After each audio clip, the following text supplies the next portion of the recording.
The following is a Hoop Ball presentation.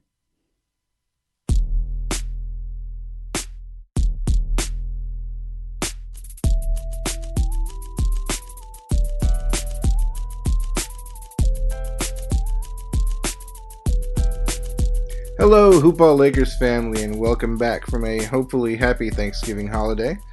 I hope your turkey was plentiful and your Black Friday purchases were discounted heavily. I am your host, DeLeon, for the Monday look ahead edition of the podcast, and things are starting to get interesting. This week, the Traveling Lake Show is starting to get some criticism that maybe their schedule has been too easy to start the season, and perhaps this meteoric start could be fool's gold.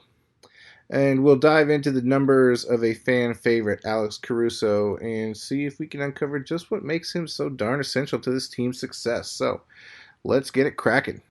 This podcast, like all our shows, is brought to you by our title sponsor, Hawaiian Isles Kona Coffee Company. Check out their website at hawaiianisles.com, on Amazon by searching for Hawaiian Isles Kona Coffee, or on Twitter at HI Kona Coffee. That's HI-KONA Coffee. So unfortunately, we begin another Monday show with the news that the Lakers have ended another winning streak, and last night it came at the hands of the Dallas Mavericks and the surging Luka Doncic. Luka has continued to prove that he more than belongs in this league. He's one of the best young players at just 20 years old. He's been on record as saying he looks up to LeBron, and LeBron was one of his favorite players, and so I think he's always going to get up for a game against LeBron and the Lakers, and so that's just something they should prepare for, and they beat the Mavericks earlier this season, which is good. Last night was an unusual game. The Lakers, it was a 1 p.m. Pacific tip-off time, which to me made it seem like it wasn't going to be a normal game. I feel like those Sunday games with early tip-offs, you never really can tell with those games. And, Los Angeles, Saturday night, traveling, you wonder whether or not some of the Mavericks are going to have a little night out of town before the early tip-off. Well, Luka's still 20 years old, so you don't have to worry about him partying too much. And yeah, despite the good effort in the first half, the Lakers did squander the lead and had no energy in the second half. Zero ball movement. It was just kind of one of those games. Like, you obviously can't go 82-0, and there's not a whole lot analytically to really say about that game. I think the biggest issue with this team still tends to be transition defense, and at times effort. There was a video that's gone viral of LeBron yelling at his teammates when he poked the ball away from Luka at the end of the first half. He had to dive on the floor to get the ball from going out of bounds, and he's looking up, and none of his teammates are around running back to try to get a free layup, and that was frustrating to him, and I get that. And then it seems like from the response on social media, most people understand what he was saying and what he was doing, and seem to be on his side. So that's good. Beyond that, though, the Lakers did win the rest of their games last week. As I mentioned, we're on an 11-game winning streak, and so they currently stand 17-3, tied with the best record in the league with the Milwaukee Bucks, who have overtaken the East. But we'll get to those standings later on tonight. In San Antonio than they did in New Orleans, and that was kind of surprising to me. I didn't know if maybe the next day being Thanksgiving and a lot of people wouldn't necessarily vacation in New Orleans like I was doing, or I don't know. It's weird. The Lakers tend to travel really well because they've always been one of the more popular teams in the league, but yeah, the Lakers fans seem to be a more energetic bunch in San Antonio than they were in New Orleans. But that was an interesting game. It's clear that the strategy was to let Anthony Davis go off, and in that game he did. He had 41 points and 11 rebounds. It's one of those kind of bad LeBron games. Up until the fourth quarter, he wasn't asserting himself very much. And then in the fourth quarter, this team came alive. They were down 15 points late in the third, and I had written this game off. I said, hey, I'm in here. I'm in New Orleans. Like I said, it's impossible to have a bad time here. Anthony Davis is playing good. This is a young, surging team. Like, yeah, they're going to get this win. Not the end of the world. But the Lakers ended up coming back. Kyle Kuzma had an amazing fourth quarter. It was 4 for 4 from 3 in that quarter. And so it's really good for this team to have a win like that where they can come back from a deficit that high, that late. Now, I know the Pelicans aren't one of the better teams in the league, but still, to have that win, that kind of win under your belt when you deviated from the strategy that's been your strategy all season, which is spread the ball around, all around tenacious defense, things like that. They deviated from that for 3/4 of this game, and it showed. It showed in the start and showed when they were down so much, but luckily it came back to win it. And so that was a great game, great win. Beyond that, there's a win in San Antonio and a win against the Wizards, which was a blowout and wasn't a very entertaining game despite the blowout win. So the Lakers have only lost 3 games, and as mentioned, they sit atop the Western Conference with the best record. And a lot of people have been speculating, with any kind of success, you've got to expect the criticism to start coming. And so the Lakers' schedule up until this point has been ranked 25th in difficulty. And so, yeah, they have had an easier schedule than most. That's been apparent. However, they've still gotten the job done, and they've still managed to win while focusing on things that need to be improved and, focusing on chemistry and refining their strengths, working on their weaknesses. Those are all things that you can do while still winning. There have been LeBron teams in the past that have been focusing on things like that, and wins at this early in the stage, it kind of would become secondary. The secondary focus is, if that's allowed to say, or if teams can admit to doing such a thing. But yeah, I mean, you play the hands that you're dealt, and the Lakers have been dominating against the schedule that they've been given. Against teams that are 500 and better, they're only 3-3, with their losses coming to the Clippers at the first game of the season, the Raptors, and now the Mavericks. But I think the schedule deserves looking into a bit further, just because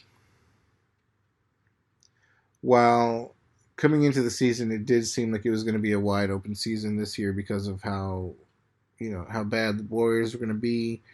The Warriors obviously weren't going to be the dominant team all season, and it's a wide open game that anybody can win. But despite that, you've got Oklahoma. You've got teams like Portland being worse than they were going to be, and Dallas with 6, or Houston with 6 losses, Utah with 8 losses. I think people thought those teams are going to be a little bit better. Denver, despite stumbling very slightly out of the gate, have proven that, while they may not be able to sneak up on anybody this year, they're still pretty darn good. And so at 13-4, they've managed to take some losses away from the team, and so maybe the West is just a little bit more balanced than we thought it was going to be. And teams that the Lakers have played in the East, the East is a little bit more, and I think teams in the East are a little bit better than they thought they were going to be, and so that might be affecting records in the West as well. Long story short, I don't think it's as wide open as people thought it was going to be, and the Lakers are going to get everyone's best shot despite who the opponent is, and so they may have had an easier schedule than most if you look at opponents' win-loss records, but it doesn't mean that those opponents aren't bringing it. Really, in really high blowout wins. The Lakers haven't had very many like they did against the Wizards, and so they've been fighting, they've been struggling, and they've been improving, but they've still been dominating. And so I think that's the important thing to look at beyond the numbers of the opponent's win-loss record. Moving on to the injury situation. Luckily, there's nothing really new with this team, and that's great. You're seeing injuries kind of start to crop up all over the league. Everything has remained consistent with the Lakers. Anthony Davis appears to every day be a game time decision whether or not he's going to play because of that shoulder. In New Orleans, he had a really scary collision with former Laker Josh Hart, and it seemed like at the end of the third he was going to be done with that game just because the Lakers were down so much, and if his shoulder really was hurting, I didn't see the value in keeping him in there. But he came back, ended up having the game sealing steal. And since then, Anthony Davis has been playing pretty well, and his shoulder hasn't really come up despite him being a game time decision, day to day. Avery Bradley should have been back by now. They announced that he's going to be out another week while he just rehabs it further. And that could really just be a matter of the Lakers are playing really, really well right now, and so why not let him rehab for another week to strengthen that leg even further. So luckily, nothing really new on the injury front. So, I don't know if this is everyone's favorite segment of this Monday episode, but this week it will be. We are going to dive into some numbers analytically and try to figure out, try to uncover some interesting things and some interesting trends. This week we are going to focus on the everyone's favorite, well, maybe not everyone's favorite, but certainly the meme-worthy and, at this point now, legendary Alex Caruso, the bald Mamba. The Lakers have a really great record when he manages to play. And he, on a base level, to look at his numbers, there's nothing really that stands out. He's averaging 20 minutes a game, averages about 5 field goal attempts, of which he makes 2 of those. He's having a down year in three-point shooting. He's shooting 30% this year, when last year he shot 48%. And so, and he also shot 30% his rookie year. And so, yeah, maybe last year was an outlier. Maybe it could just be a matter of repetition. This year, because he's going to be playing more. He appeared in 25 games last year, shot 48% from 3, like I said. But this year, 5 points a game, shooting 30% from 3. You have to expect that that'll climb at least a little bit to maybe 35%. Getting 0.1 rebounds, averaging 1.8 rebounds total, 2 assists, 1 steal, about 1 turnover. So in about 20 minutes, decent numbers. Per 36 for Alex Caruso. His per 36, 8 point. His per 36 is actually more in line with what he shot or what he played last year. He's about 8.9 points per game, about 2 steals, almost 4 assists, 3 rebounds. Still shooting that 30% from 3, like I said, but putting up about 8 field goal attempts. So, yeah, he only plays about 20 minutes per game, but his per 36 is really nice. But to delve deeper into the numbers and to figure out his value, per 100 possessions, he's got a defensive rating of 104, an offensive rating of 94, and so he's in the negative there. And it's interesting to say because you hear a lot of people say his value to this team is on defense, and yeah, there have been a number of times in which Alex Caruso has proven really valuable defensively. In particular, against the Pelicans, he was plus 23 in that game, despite only scoring 2 points.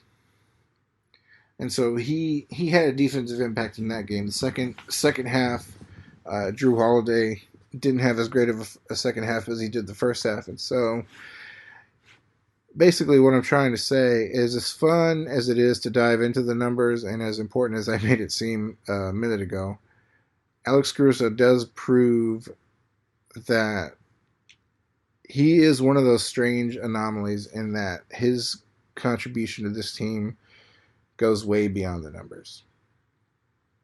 He's, goes way beyond the numbers. I think he is somebody who kind of operates like a placebo in a medical study. LeBron really likes Alex Caruso, and I think when you get LeBron's approval, that'll take you a long way in your career. And yeah, I think Alex Caruso is somebody who, when people see him come off the bench, they get excited. If there's a game in which he manages to get an exciting dunk, that seems to really drive the team.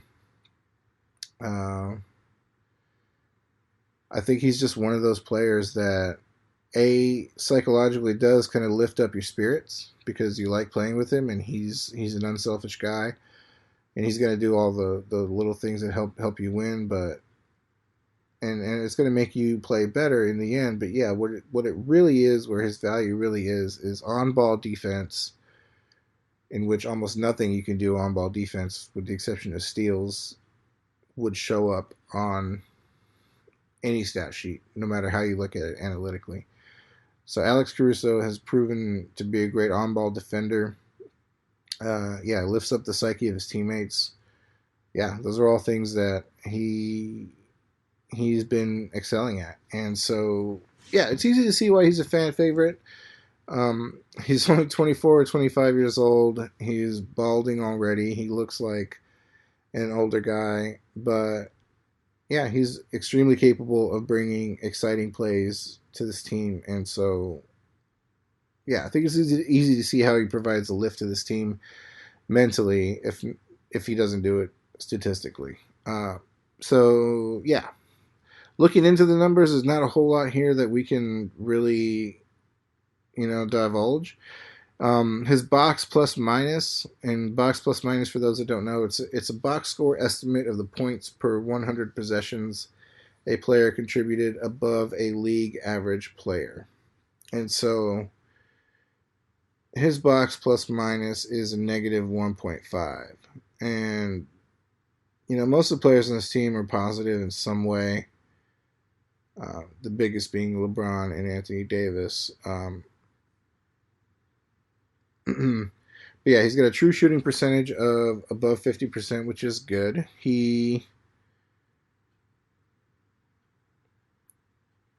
Most of the threes that he hits are assisted on. He's shooting 33% from the corner, so yeah, he's more accurate from the corner than he is. More accurate from the corner than he is anywhere else. We talked about plus minus a few minutes ago, and so per 100 possessions, his plus minus on while he's on the court is plus 11.2, which makes sense. He almost matches LeBron's plus minus for the season at 11.7. On offense, he's plus 5, and they're currently 4 heavy rotation Lakers that have a positive on offense plus minus. So yeah, this team's strength is clearly in its defense, and he clearly contributes to that in an effective way. He just doesn't necessarily contribute to that in a way that translates into any other tangible number, with the exception of plus minus. So Alex Caruso, You continue to be a fan favorite, and it is completely justified. You are one of Hoopball Lakers' favorite players, as well as a favorite amongst Laker fans everywhere. So, let's take a look at the week ahead. So we mentioned how easy the Lakers' schedule has been up to date, and so now we start to get into the nitty gritty of the season. A lot of people say the season really starts after the Christmas game. And while right now I'm not going to look all the way ahead up until Christmas because we are 23 days away, we're just going to take a look at this week like we usually do. So the Lakers got 4 games this week, 3 of them on the road. They're currently starting a little 3-game road trip right now after this loss against Dallas. So on Tuesday, December 3rd, they will be at Denver, which will be a fun game. And then on Wednesday the 4th, they'll be at Utah. And so, yeah, while they've had an easy schedule up to date, December's going to be a little bit of December's going to be a much tougher test. And so, yeah, to start the month with the surging Luka Doncic and then a back-to-back in Denver and Utah, where Denver currently sits second and Utah currently sits sixth. Yeah, it's hard to say. It's hard to say what to expect out of a situation like that. Tuesday, coming off of a loss, the Lakers don't. The Lakers want to avoid a losing streak if they can, and so, expect all hands on deck on Tuesday. Depending on how that Tuesday game goes, depending on how Anthony Davis' shoulder feels, or perhaps maybe LeBron with the load of a back-to-back, Utah might see some players rest. If I'm guessing. Every time I've guessed that so far this season, I've been wrong. And so, yeah, it may not be an issue at all. It may just be, the Lakers may just play everybody both games. In which case, that would be great, and that would be fun to see. But, yeah, if I were to bet money on when somebody would rest, it would be Wednesday, December 4th, second night of a back-to-back on the road. Then on Friday, December 6th, the Lakers are in Portland playing the Trailblazers, who started off the season really slowly, and with the addition of Carmelo Anthony, are playing much better. They're still a losing team. They're still out of the playoff picture, but they've been playing well as of late. And, yeah, like I said, Carmelo Anthony's been playing really well, and so look for that to be a fun game. And on Sunday, December 8th, back at home against the Minnesota Timberwolves, but this time at a more normal 6:30 p.m. Pacific start time. So, 4 games this week. I think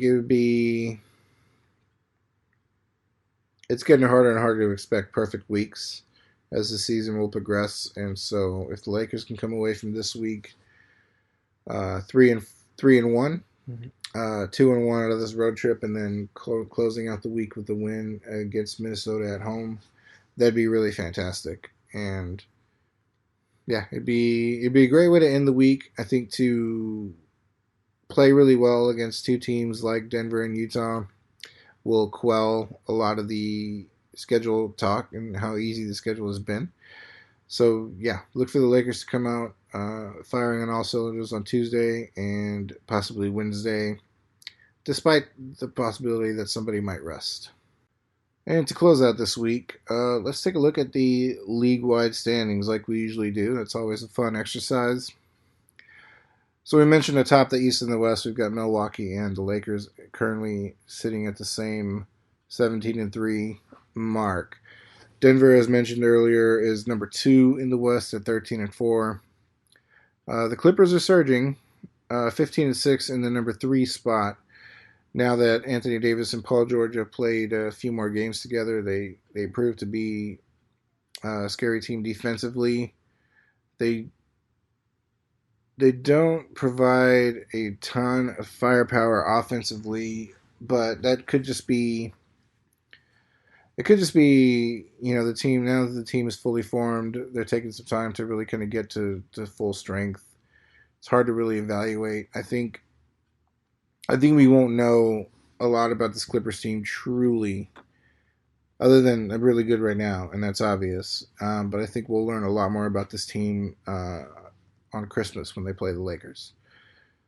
Rockets at 13-6, as well as the Dallas Mavericks, tied in the fourth spot. At 6, you've got Utah at 12-8. Minnesota is currently 10-9, and so they started out the season really slowly, but have slowly managed to kind of creep back up. Phoenix is coming back down to earth a little bit. They're currently tied with the 8th spot at 8-10, as is Sacramento. Oklahoma City at 8-11, Portland at 8-12. You got to imagine Portland's going to get a little bit closer to that 8th spot, but it appears as though the Trailblazers are likely not going to make the playoffs. And the San Antonio Spurs, evergreen playoff team that they are, currently 7-14. They had a 7-game losing streak, a couple of weeks or about a week and a half ago, and so they are in dire straits. And rounding out the West, you've got Memphis at 6-13, New Orleans at 6-14, and Golden State 4-17, sitting atop the very bottom of the West. And on the East, Toronto at 15-4. They've been playing really well. Pascal Siakam has been playing extremely well. There's mostly joking talk that he could be up for another Most Improved Player award now that he's basically the man on his team. Boston at 14-5. They had a split with the Brooklyn Nets against Kyrie's first team. Kyrie didn't play in that game, in either of those games, but he's having a little bit of a shoulder problem. But the Celtics split those games. Miami's still playing really well at 14-5. They're a really great defensive team. Bam Adebayo appears to be the future in this league, much like a Luka. He's a new evolution in the type of in the way that a player at his size can play. Philadelphia, I'd say, is underachieving at 14-6.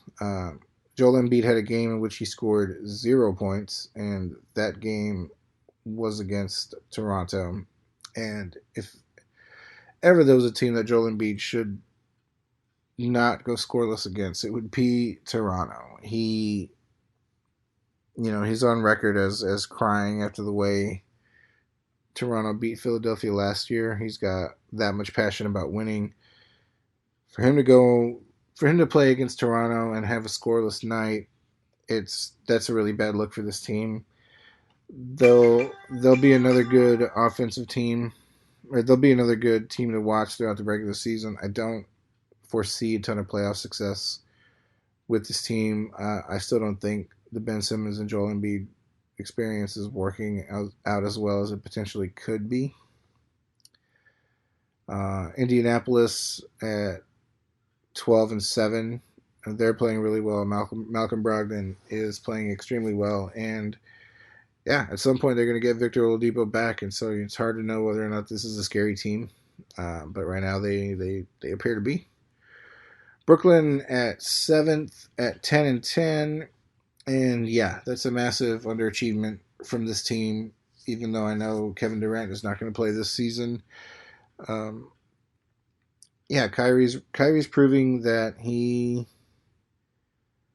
isn't necessarily the best person to kind of be the man on his own team. I think we all know that he was at his best playing alongside LeBron, and it's unfortunate that he didn't want to play with him anymore.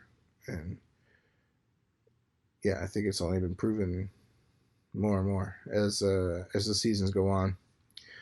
Orlando looking at that final 8th spot with 8 wins, as well as Charlotte has 8 wins, which is unusual. Detroit underperforming at 7-13. Washington overperforming a little bit with 6 wins. Chicago is probably about where we're at, where we expected them to be at with 6 wins. Cleveland with 5. And then the Knicks and Atlanta rounding at the bottom of the East with 4 wins apiece. Atlanta Atlanta, I think, continues to underachieve a little bit. Trae Young has been playing really well, but yeah, I think you expect a little bit more out of this team with the emergence of Trae Young and their good young core, but perhaps it's still time to learn, and it's not time for the Hawks to fly yet. So that's going to do it for this week's edition of the Monday Look Back, Look Ahead episode of the Hoopball Lakers podcast. You can find me on Twitter at JCDeLeon1 as well as our podcast at Hoopball Lakers. You can follow Ethan Noroff at Ethan_Noroff on Twitter. And as always, follow any of the Hoopball accounts. There's Hoopball Clippers, Hoopball Nets, Hoopball Kings, Hoopball Wolves, Hoopball Blazers, a number of Hoopball teams, as well as the general at Hoopball Tweets and at Hoopball Fantasy.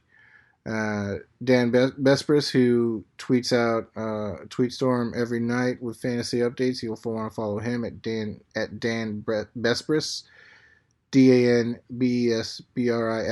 And yeah, that'll pretty much do it for this week. Happy holidays and enjoy the games.